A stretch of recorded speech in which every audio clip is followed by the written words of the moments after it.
मुकेश अंबानी हर बार कुछ ऐसा दांव चलते हैं कि पूरी इंडस्ट्री में खलबली पैदा हो जाती है। करीब एक दशक पहले जब उन्होंने जियो की मोबाइल सर्विसेज उतारी थी, तब से देश के टेलीकॉम सेक्टर में बाकी कंपनियों के लिए टिक पाना काफी मुश्किल हो गया है।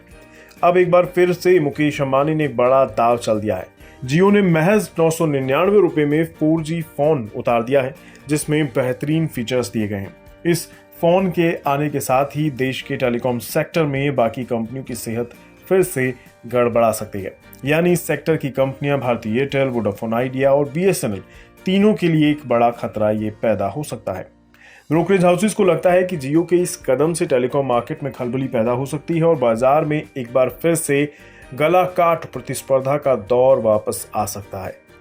MK ग्लोबल ने कहा है कि जियो भारत बेहद फोकस्ड प्रोडक्ट है, इसके वैल्यू प्रपोजिशन बेहतर है और साथ ही इसे बेहतर डिस्ट्रीब्यूशन और प्रोडक्शन प्लानिंग के साथ लाया गया है।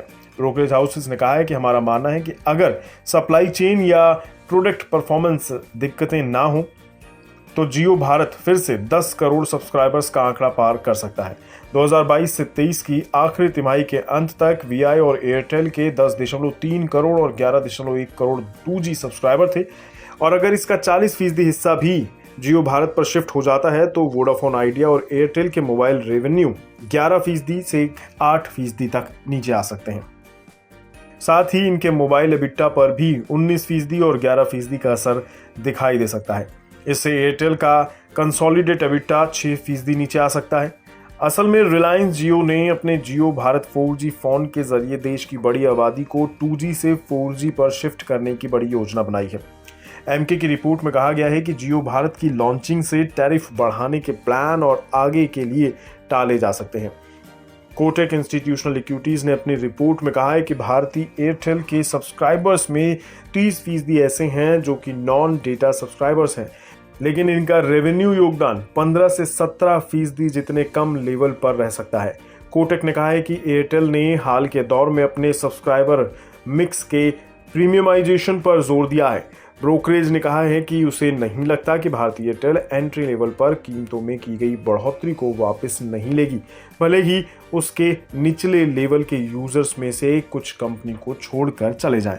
वोडाफोन के मामले में कंपनी ने नॉन डेटा सब्सक्राइबर की तादाद करीब 40% है और ये कंपनी के वायरलेस रेवेन्यू में 15 से 20% योगदान देते हैं। VI ने हाल ही में 99 रुपए के न्यूनतम रिचार्ज पैक की वैलिडिटी को 28 दिन से घटाकर 15 दिन कर दिया था। कोटक की रिपोर्ट में कहा गया है कि जियो भारत के आने से कम खर्च वाले सेगमेंट में प्रतिस्पर्धा बढ़ सकती है। इससे वोडाफोन को अपने टैरिफ बढ़ाने में भी मुश्किलें आ सकती हैं। कुल मिलाकर जियो भारत फोन उतारकर मुकेश अंबानी ने न सिर्फ देश के मोबाइल मार्केट में खलबली पैदा कर दी है, बल्कि इससे वोडाफोन आइडिया और भारतीय एयरटेल की कमाई और सब्सक्राइबर्स के लिए भी बड़ा खतरा पैदा हो गया है। बिज़नेस प्रीमियम, यहाँ आपको मिलेंगे ढेरों फायदे, तो आज ही YouTube पर ज्वाइन करें। बिज़नेस प्रीमियम मेंबरशिप 159 रुपए से शुरू।